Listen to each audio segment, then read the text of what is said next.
Hello, in this video we're going to discuss Yorky the Black Knight from Kent Part 10.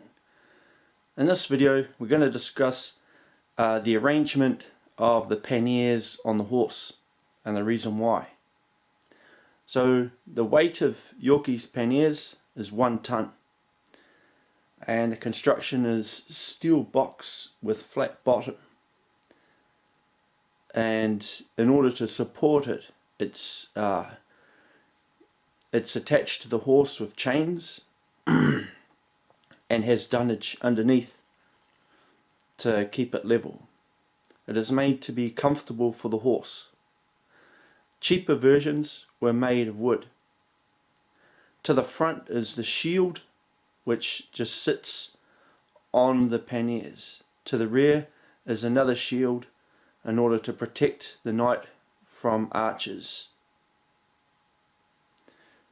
and from spears. So the reason why the panniers, you never see them in any movie at all, right? Because no one knows this stuff. I've only ever seen one set of panniers that was in Kent in 1998, and it was an old wooden set sitting on the side of the road.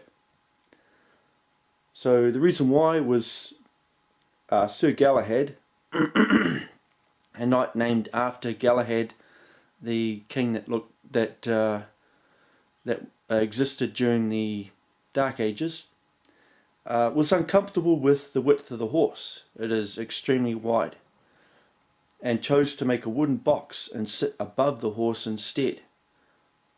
And this worked out to be a good arrangement, and that's why they did it. Only knights to do this were in Kent, so knight's breed of horses are from that region.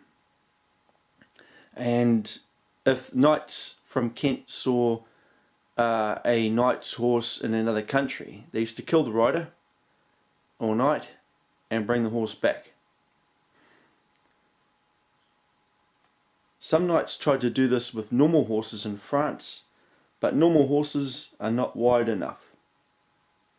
The Clydesdale is not wide enough and not fast enough, but is very good for pulling wagons.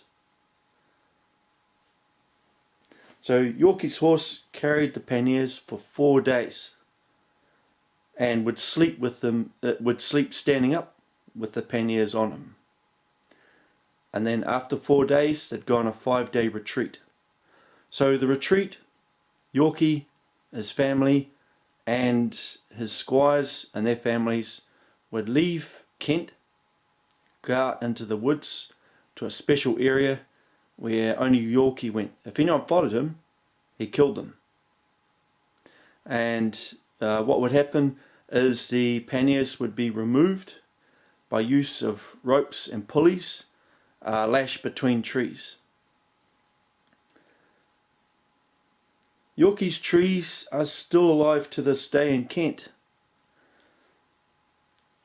And the shield is black and it has a little white cross on it. So when you see knight's armour from Kent, it is a better armour than the rest of Europe. It is really good, and they carry a shield which is black with a white cross. They decided to wear the same colour as Yorky. That's where it come from. Now, after the retreat, Yorky and his family and his squires and their families would put the panniers back on the horses and go back to Kent. When they did this, the town crier is paid handsomely by Yorky and then goes to the centre of town and fires into the air his pistol. The only reason why the town crier in Kent has a pistol is because of Yorky. That is the only reason.